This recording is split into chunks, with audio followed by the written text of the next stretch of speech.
Welcome into the latest episode of Betting the Pitch, MLB edition. I'm your host, real_G Warner, joined by at @ABrooksBets. We had a perfect month of June, not promising that again for July, but 8-0, can't do better than that. Won every single recommendation we gave to you. So I think we're the hottest podcast across all of the galaxy. Can't get hotter than that. That's batting 1,000. That was pretty cool. And ending 8-0.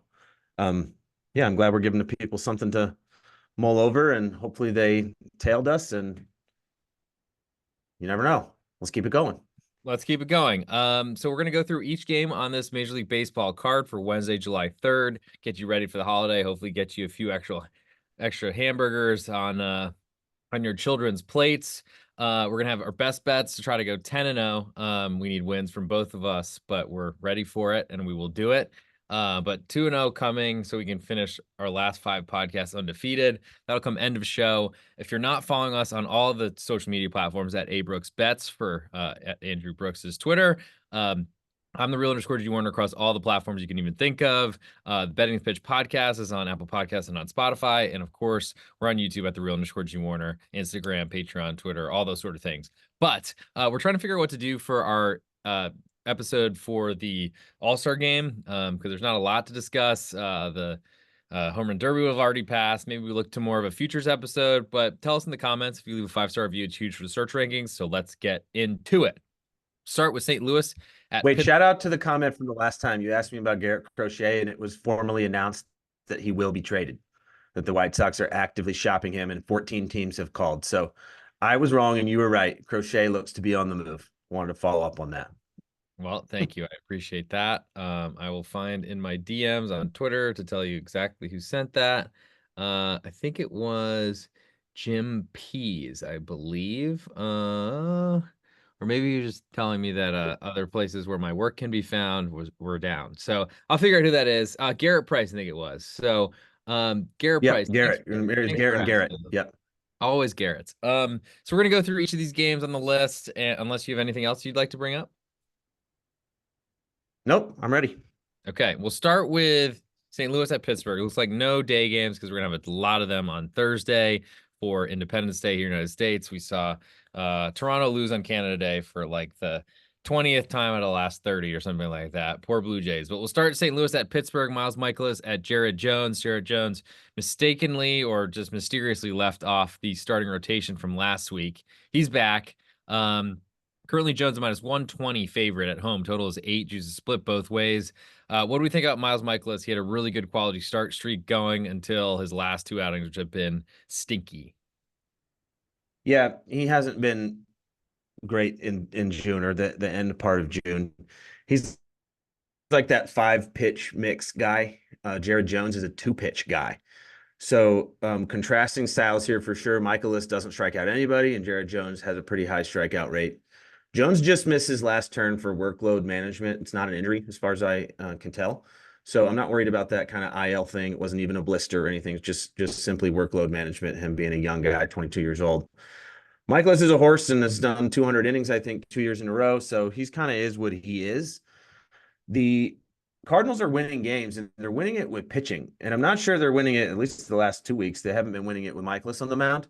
So I'm leaning towards Pittsburgh at the short price here at home. I'm going to bet Pittsburgh and Jared Jones. The little bit of extra rest, I think he'll be sharp. And Michaelis kind of is what he is, and that's average. Yeah, I'm not a believer in Miles Michaelis. I actually try to be against him as much as I can as I cough and choke. Hopefully not getting COVID right before the 4th. But I got to say, St. Louis does have a little bit of advantage where David Bednar, I think, is still on the IL with an oblique problem, which means that kind of sketchy Pittsburgh bullpen is now Colin Holderman leading into Aroldis Chapman. It looks like, I think, trying to manipulate Holderman's value, try to keep him as long as possible in a Pittsburgh uniform. That's a concern, but not enough to keep me away from Pittsburgh. I lean that way, too. Move next to New York Mets visiting the Washington Nationals. We got Christian Scott coming up from the minors against Mitchell Parker, unable to field his position, but hopefully the Mets have been really hot, so they'd be hitting it elsewhere. It looks like Scott a minus 126 favorite coming straight up from AAA. He's been up once this year, was good, but still got sent down, and they're going to be doing a lot of roster management over these next few days. Total is 8.5, juice pretty heavily to over. What do you think about this one? First of all, pour one out for the under betters in the last two nights Mets games because they went into extra innings in being under, and the Mets scored 7 last night in the 10th, and they scored 5 tonight in the 10th to both go over. So that's brutal. I'm sorry if anybody out there was betting Mets unders. Yeah, Mitchell Parker's been average. The exciting prospect for the Mets has been kind of average too. I think he started 3 games. I will take the home dog in this one. Washington's still been a profitable team to bet on, so I'll lean Washington at home. Yeah, I like Washington. I don't like Parker's Hopefully, it defense. doesn't go to extras. Hopefully, it doesn't go to extras, especially if we're playing under, and that's not a great time for Washington either. Though I'd normally say the Washington bullpen is good and a lot better than the New York Mets, but they're going to need a bounce back clearly. I'll go with Washington, the home dog here. Moving next to San Francisco at Atlanta, we got Jordan Hicks at, all right, Jordan Hicks is a football player from UT. Something Hicks. He's at Chris Sale of Atlanta. In Atlanta, in Hot Atlanta. Looks like Sale minus 198, nearly a $2 favorite at home. Total is 8. Juices split both ways. What do we think about this one? So I lean under here. Chris Sale's been elite. And minus 200 is too steep to pay for the Braves right now for me. It is Jordan Hicks. I guess they share names. Okay. Nice. Um, Right. and Panic. with Chris Sale, I mean his baseball savant statcast numbers are really off the charts. I mean, elite across the board. He's like back, or at least he has been so far. We'll see if his old arm stays in the hunt because they're going to need him. Betting the under 8. I think that's the way to play here. I think Hicks gets a lot of ground balls. I haven't been too impressed with the Atlanta lineup. Like we said, they've lost their 2 best players, their 2 superstars, their 2 all-stars, and they should have a little bit more than that. But Olson's been terrible. Riley has kind of been coming around. He was terrible to start, but he's been okay. Albies was on the IL for a little bit. He might be maybe rounding into form, but I just don't see it yet. So give me the under. Yeah, I'm too concerned about Jordan Hicks and his. I'm thinking 5 innings is the best he can do. He's trying to figure out how to pitch with lower velocity, and I don't think it's going to Yeah, work. I think Atlanta's starting to hit the ball. Though it hasn't been confirmed yet. I do think the balls are less dead now. The weather is certainly helping the ball fly. It definitely wouldn't matter so much if Jordan Hicks is right. He's getting you to bash a lot of those balls into the dirt. I don't really know what to do here. Probably bet Atlanta to win by a lot of runs, though I don't feel great about that. Moving next to Philadelphia at Chicago, we get Zach Wheeler at Shota Imanaga. Looks like Wheeler minus 123 favorite away from home. No total yet because we don't have a wind direction. What do we think about Imanaga? Do you think he's been figured out? not all the way. I think he'll bounce back. I think he's crafty. I think he's talented. I think he's going to be a big leaguer for a long time. Obviously, Wheeler has been a 10-year big leaguer. He just got paid again. He's also elite. I mean, he's one of the aces. He's one of the guys you want to pitch in like Game 7 of the World Series. I mean, he's one of the top 5 or 10 trusted guys out there right now. I think he's too good. The Phillies are hurt on offense. Schwarber's on the shelf. Harper's on the shelf. I know Trey Turner hit 2 home runs tonight, but at some point that might catch up with you. So I'm going to go under here too. I might have a heavy undercard. We'll see how this goes. I haven't really put it all together with all my leans, but I'm going to go under in this one as well. I know that the line isn't out yet, so that's kind of rough for the people. But at Wrigley, I'm not really too concerned whether the wind's blowing in or out. If you get 7.5 or 7 even, I'd go under and be okay with a push at like a 4-3 score. We'll move next to Milwaukee at Colorado. Colin Ray at Dakota Hudson. Ray minus 153 favorite away from home. Over under is 11. Juiced very heavily to over. Colin Ray seems like he is a big danger zone here going to Colorado where pitching to contact is very dangerous. And that's exactly what Dakota Hudson does. Do we think we found your first over on the card? Hey, take over 11 at Coors. That's my note for this one. I don't like either one of these pitchers, just like you mentioned. Ray is their weak link, and yeah, the Rockies can't pitch anywhere, anytime, much less at home. Yeah, I just don't know how you could ever feel comfortable that the Rockies are going to win a Kind game. of stinks when you're. I mean, we've thought about this for a long time, but Rockies pitchers at home much just hate it. They're like, please, please, can I start on the road? Like all the time. Fake sick. Moving next to Arizona at the Los Angeles Dodgers. Looks like Jordan Montgomery is supposed to start this one, though currently listed as Mr. Undecided. We do have numbers, so I think that's pretty accurate. Fell right around my number. I made it. Gavin Stone pitching for the Dodgers, who's been pitching well, but there might be smoke and mirrors there. Stone minus 160 favorite at home. Totals 8.5, just a little bit, very slightly to over. What do we think about Gavin Stone? Are we a believer, or is it just his team? Yes, I'm believing in what I've been seeing. He all of his underlying metrics back it up. He's been really good. I'm not surprised the Dodgers developed their system kind of better than anybody, and they also splash in free agency. That's why they are the favorites pretty much every year. Um, I'll take the Dodgers and him really over anybody right now at a 160 price. That's not too steep for me. So Dodgers minus 160 is okay with me. Yeah, I think I like over 8.5. Just not a believer in Jordan Montgomery at this point, and pitching to contact against the Dodgers with his fastball, which doesn't do much, maybe a curveball, which keeps people off balance, but isn't really landing too much this year. Not a lot of options for Arizona. Moving now to the American League, Chicago White Sox and Eric Fetty at Gavin Williams making his season debut for Cleveland. Looks like Cleveland minus 173 favorite at home. Totals 8.5, juice heavily to under. Yeah, so Eric Fetty's been okay. Um, this is like a fork in the road where like we always say don't take the guy coming off the IL, but the Guardians have been one of the most profitable teams to bet on this year.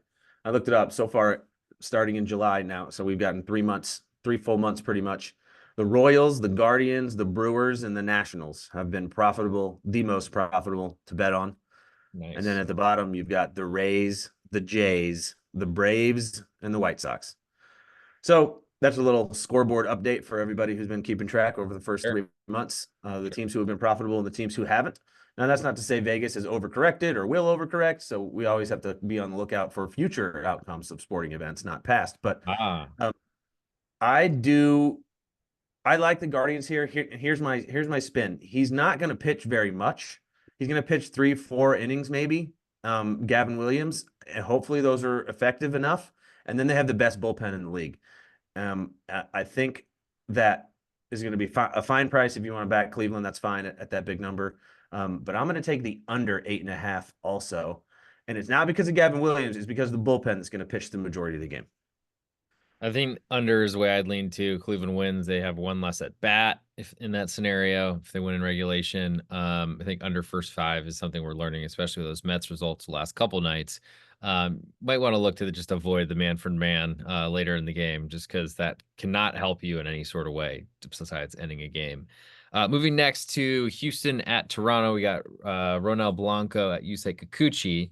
Kikuchi's kind of been deteriorating lately, but the Blue Jays are still a favorite, despite at A Brooks bets calling for the Toronto Blue Jays to finish 31st in a league of 30 Major League Baseball teams earlier on this podcast. What do we think about Usei Kikuchi being a favorite at home to the best pitcher on the Houston Astros, who suddenly look like they're winning? Yeah, they're 9-1. Their last 10. The Astros are, well, I guess they lost tonight by 1. So the Jays jumped out to a 7-0 lead tonight early, and then the Astros battled back and had Jeremy Pena hit a double that was 1 foot away from being a home run that would have tied the game in the top of the ninth. I actually bet the Astros live when they were down 7-0, just a little sprinkle just for fun because I'm rooting against the Blue Jays at this point. Hmm. And man, they almost came back and did it. That would have been an exciting little victory there. But Vlad Guerrero's been extremely hot. He's been one of the best hitters in baseball all of June, and they still have been stinking. So I think there's going to take a lot for them to be good. The Astros are hot, and the Blue Jays are not really. I know they won tonight 7-6, but I'm taking the Stros on the road at this very, very short price. Yep, I like it too. Moving next to Detroit at Minnesota. Got some guy named Montero coming up for Detroit at David Festa, who I watched in his debut against Arizona get like 13 runs of support. So that was an easy win, though he was ahead. It's not looking very impressive, I thought. But Festa minus 114 favorite at home to Detroit. Total is 8. Juice is about split both ways. Any interest in playing a second start ever versus a debut? So both of these are young, inexperienced pitchers. Nobody really knows who either one of them are or is going to be. I'm going to take the over 8 here. Minnesota has homered in 20 straight games. They've got a pretty potent offense. Rolls Royce is back. Um, I like, and Byron Buxton's been on fire too, actually, for today. So while he's healthy, maybe their offense is kind of rolling. I'm going to take the over 8 in Minnesota. Got it. I like Minnesota as well. I don't like either one of these pitchers. Same. Moving next to Tampa Bay at Kansas City, you got Ryan Pepio at Michael Waka. Juice is very split in this one, minus 105 each way. Total is 9. Juice very heavily to under. What do you think about Kansas City? I mean, they just took 3 out of 4 from Cleveland at home, trying to announce themselves as one of you mentioned, one of the top 5 most profitable baseball teams, which pretty much in those numbers you cited earlier were teams that have outperformed expectations, and then the other side is teams that have struggled or that are the worst team in the league. Right. So it makes sense. Kansas City's been very good at home. Are you changing your tune on them? No, I'm betting the Royals in this spot. We just went over it, and you touched on it right here. The Royals have been outperforming. The Rays have been underperforming. I like the Royals in the spot. We'll move next to the other Los Angeles team, somehow stealing the naming rights to the town. Los Angeles Angels of Anaheim and Damn Daniel starting for I guess a very quick turnaround. The Angels were just playing the A's. It felt like last week when we were doing this episode. But we got Joey Estes and his ugly fastball, and he's actually a home underdog to Los Angeles. The Yeah. Angels were dominant against the A's in the series last week. Looks like Daniel, I mean, he had a really good outing. I don't know if it was his debut in his last start, 8 innings, I think, shutout. Now he's a favorite on the road to the fighting Oakland Athletics. Yeah, not much to see here. This is a boring game. They're both terrible teams. I'm taking the home dog if you were to ask me. That's the way Oakland I lean. Athletics I did ask. dog. I did ask you. That's why I lean. We'll move now to Yeah. Baltimore at Seattle. Another great series. Baltimore's had a really tough schedule as of late. Seattle has as well. Dean Kramer at Logan Gilbert. No number on this one, I think, because there's probably a lot of concern whether Kramer's coming off the aisle to make this start. Are you fading your well, I guess I'll throw out a number. I'm expecting Seattle to be a slight favorite at home. Total is probably around 7.5 in this one. What are your thoughts on those proposed numbers? Yeah. We talked last week about George Kirby being the ace. I think Logan Gilbert might be the ace. They've got good pitching, obviously. They don't score very many runs, the Mariners, but they are leading their division by, I think, 3 games now over the Astros. So the Astros are closing the gap.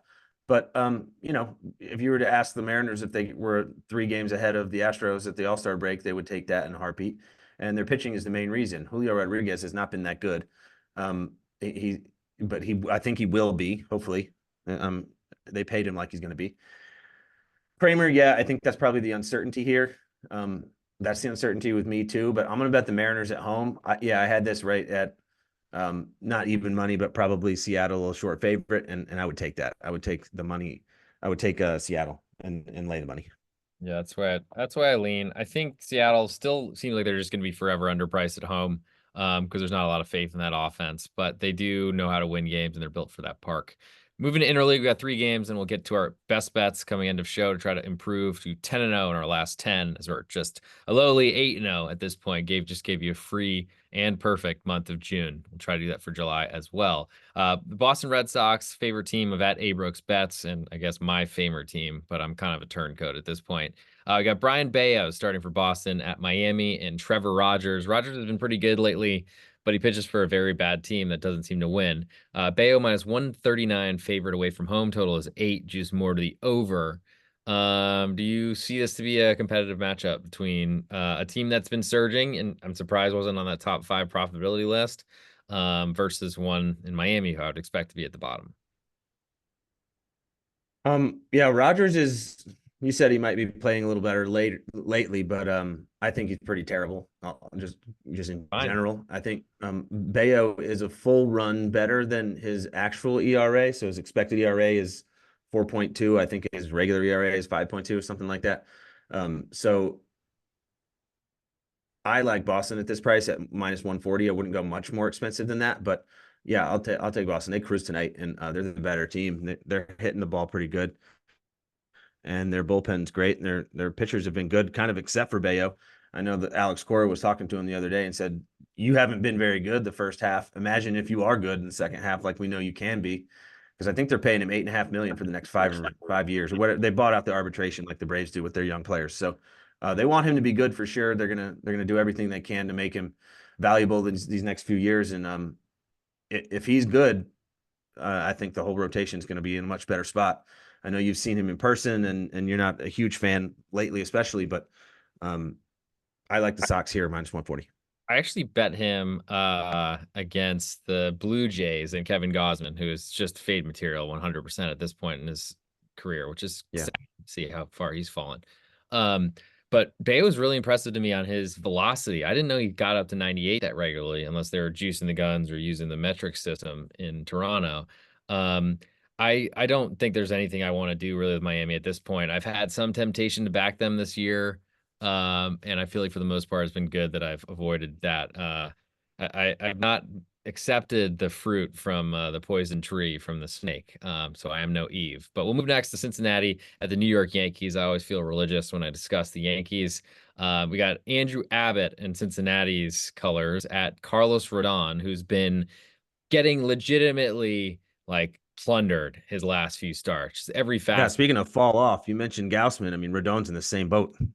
Well, he hasn't. I mean, he hasn't been good for a long time. He had a bunch of Yeah. good starts this year, which I think helped get some public opinion his direction. But I bet him against the Braves, and he was just getting bomb squatted for a while, and then thought, okay, well, at least he'll get it back in his last start, and that didn't work either. Just seems like a lot of problems for Rodon right now, and he's a big favorite, minus 182 right now. Total is 8.5. And Andrew Abbott, he's got some good strikeout numbers from the minors, but I think this is going to be a really tough spot for him. Yeah. I like over 8.5. I don't, I mean, I would have liked the Reds a little bit better, except for Fernando Cruz went 2 innings today. So and closed out the Yankees in the eighth, or at least one in something. So he finished out the eighth and went through the ninth and got him a 5-4 victory. Got Cincinnati a 5-4 victory.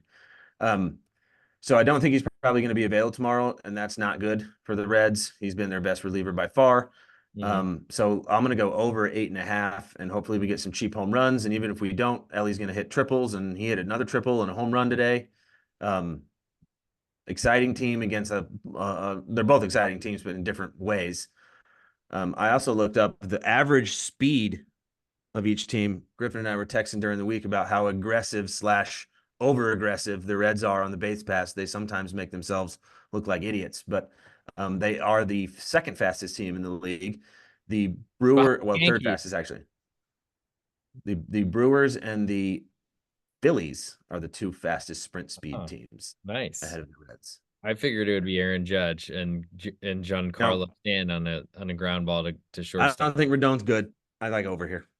Yeah, I like over 8.5. I also like the Reds. I feel like fading Carlos Rodon is in order until he figures it out, especially as Yeah. a big favorite, which he will be as a Yankee. So it doesn't really stand out to me as something that seems shady or something like that. Last game on the card before we get to best bets, we have San Diego and Adam Major at John Gray for Texas. And Texas, after a pretty good performance on Sunday Night Baseball, they are now a minus 144 favorite at home, which is gigantic for Texas.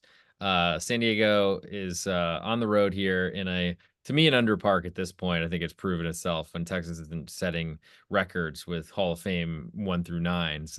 I think total here is 9. So are we expecting some runs here? Do we think Texas has solved it? Because I know you have a little bit of interest in them winning the division this year. Yeah. Gray has not been that good lately. He's been okay overall in the year. His recent performances have left something to be desired. The total is high, especially considering it might be identifying itself as an under park. I like the money in the Padres on the road here at plus 130, plus 135, whatever the underdog line is. I'm going to take the Padres on the road, although I don't love their starting pitcher. Mm. Um, maybe maybe we just lean that way and not really bet it, but that would be my lean. I'm hoping Texas will start being a big favorite because I'm just not necessarily a believer in who they were Okay. last year and what they are now and what we've seen so far. There is some possibility they start to wake up, but Corey Seager's been banged up. Josh Young's still nowhere near returning. They're missing a lot of pieces and just really haven't gotten the performance from the rest of their lineup this year. Leody, I think, Tavares has been benched lately, just because he hasn't hit it all this season. And he was one of the best fantasy performers last season. So I just think that's something that's going to plague Texas the rest of the season.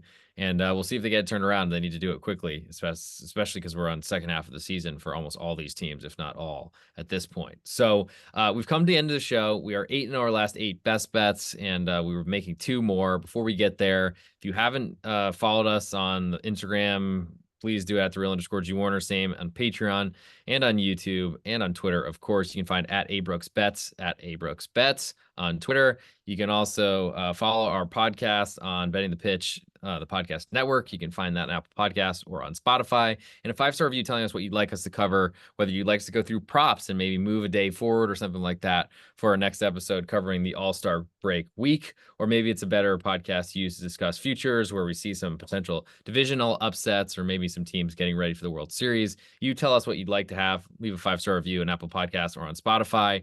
Throw a comment there on a recent episode or wherever you can find a way to put it, and we will, of course, pay attention to that. Also want to thank my recent just huge run of Patreon subscribers. I've named you on other podcasts, but a huge run there. I appreciate the support, and we've had a really good soccer summer, trying to keep that going as long as possible. I think it's time now, after as many plugs as I could think of, to give our best bets. We are 8-0 our last 8 picks, our last 4 episodes. The entire month of June, we were perfect. So, Mr. Brooks, what do you got? Pressure's on. I'm putting my money where my mouth is. Astros on the road over the Blue Jays. Minus 111 is what I have written down. Is that still our For the latest Jays, number? so you got plus 101 on Houston right Plus now. 101. Let's take it. Astros plus 101. All right, so now it's time for me. All the pressure is upcoming as I try to get this video, and I'm in a very dark basement. I swear I'm not in trouble. Hey, this is real_G You got a Warner. 17,500. Oh, sorry. I messed up your thing. Okay, we'll just start this over. You got a $17,000 check on the wall behind you. That's pretty sweet. Yep. I'm glad you can Sorry. see that. I guess there's some light in here. Thank you. Hey, this is real_G Warner. This on Instagram, Patreon, Twitter, and on YouTube. This is the ultimate best bet from Betting the Pitch with @ABrooksBets. We are 8-0. Our last 4 episodes went through the entire month of June. Gave you no losers, only winners. We're going to try to keep that going for a 10-0 to get to double digits and try to maybe equal what @BigEastBen did, going entire perfect March Madness bracket. Literally episode we did, every best bet he won. That's our goal here. We with you every Tuesday night. If you're not following us, make sure you do that @ABrooksBets. He's putting his money where his mouth is. He's going to the Houston Astros with plus 101 underdog on the road at Toronto on July 3rd, a couple days after Canada Day. I'm the real_G Warner. You can find me on Patreon. Make sure you sign up, get all my plays, leans, write-ups there across all sports, including all the soccer going on. Euro 2024 quarterfinals, Copa America, moving to quarterfinals itself. But for my best bet on this episode, I'm going to go that over in the Bronx. Cincinnati at New York over 8 runs, as I expect to see a lot of bullets flying over the Little League fences. And that'll do it for this episode. Thank you for tuning in. We'll talk to you on Tuesday night for the Wednesday, June 10th card. And then we'll figure out what we're doing for the All-Star break. Feel free to slide in, give us a 5-star review, and leave us what you'd like us to discuss. Hit us up on our social media handles @ABrooksBets, @the real_G Warner, and we'll talk to you all very, very soon.